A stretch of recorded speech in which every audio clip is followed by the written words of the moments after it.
नमस्कार, मैं दुष्टुर उपाध्याय। टैरिफ बम फोड़ने से पहले ही पीएम मोदी ने ऐसा क्या धमाका किया कि ट्रंप के भी होश उड़ जाएंगे।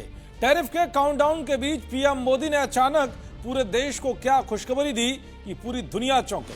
पीएम मोदी ने सारे राज्यों को क्या प्लान बताया कि टैरिफ पर पूरा गेम ही पलट जाएगा।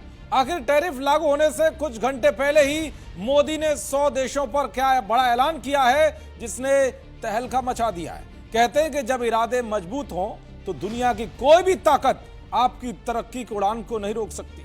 और ये बात भारत ने कई मौकों पर दुनिया को समझा भी दी है। और इसका हालिया उदाहरण ट्रंप के टैरिफ को भारत का तगड़ा जवाब है। ट्रंप ने टैरिफ पर टैरिफ लगाकर भारत को खूब झुकाने की कोशिश की, लेकिन भारत झुका नहीं और खुलकर यह कह दिया कि भारत वही करेगा जो राष्ट्र हित में होगा, किसी के दबाव में झुकेंगे नहीं। अब जब कुछ घंटे बाद ही ट्रंप का टैरिफ भारत पर लागू होने वाला है, तो उससे पहले ही पीएम मोदी ने बड़ा धमाका कर दिया और बता दिया कि भारत किसी के रहमो करम पर पलने वाला देश नहीं है।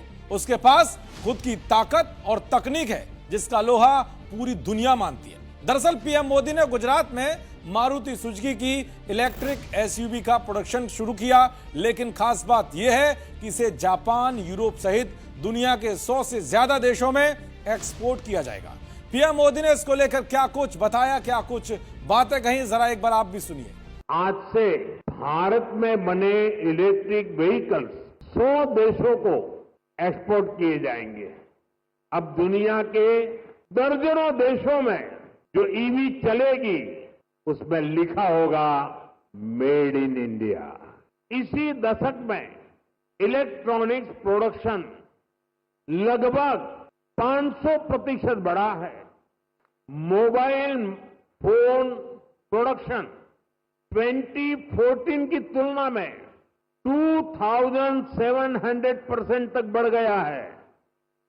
यानी कि पीएम मोदी का ऐलान जरूर ट्रंप को चुभने वाला है, क्योंकि जिस तरह से 100 से ज्यादा देशों में भारत की जो चीज निर्यात होने वाली है वो नए युग की एक जरूरत है जो भारत को आर्थिक तौर पर और मजबूत करेगी। साथ ही पीएम मोदी ने यह भी बता दिया कि मेक इन इंडिया की ताकत दुनिया में कितनी बड़ी है। यही नहीं बल्कि पीएम मोदी ने सभी राज्यों को एक प्लान भी बताया कि कैसे हम टैरिफ जैसे बम को फुस कर सकते हैं, कैसे भारत दुनिया पर निर्भर न रहकर आत्मनिर्भर वाले सपने को साकार कर सकता है। स्वदेशी ये हमारा जीवन मंत्र बनना चाहिए दोस्तों। गर्व से स्वदेशी की तरफ चल पड़ो। प्रोडक्शन होगा उसमें महक मेरी देश की मिट्टी की होगी, मेरी भारत मां की होगी।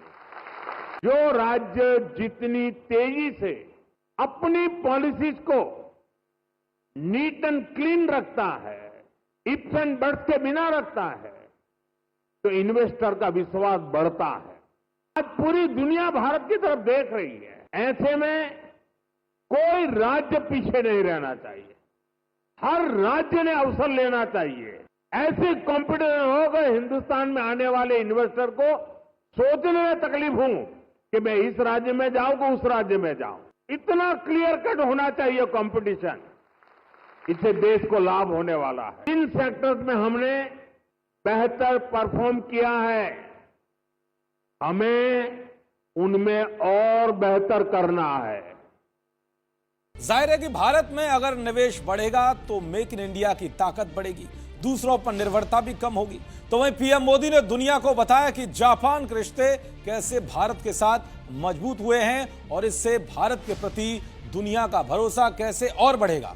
आज आप देखिए, सुजुकी जापान भारत में मैन्युफैक्चरिंग कर रही है और जो गाड़ियां बन रही है वो वापस जापान को एक्सपोर्ट की जा रही है। ये जापान और भारत के रिश्तों की मजबूती तो है ही, भारत को लेकर ग्लोबल कंपनियों के भरोसे को भी ये आपके सामने प्रस्तुत करता है। कुल मिलाकर साफ है कि भारत जापान जैसे भरोसेमंद साझेदार के साथ मिलकर एक नए अवसरों की ओर बढ़ रहा है। साथ ही ट्रंप के टैरिफ को फुस करने के लिए नई नई रणनीतियां भी बनाई जा रही हैं। पीएम मोदी ने इतना तो साफ कर दिया है कि भारत मेक इन इंडिया रूपी हथियार से ट्रंप जैसे दबाव वाले नेताओं को जवाब देता रहेगा। देखते रहिए जी न्यूज। नमस्कार।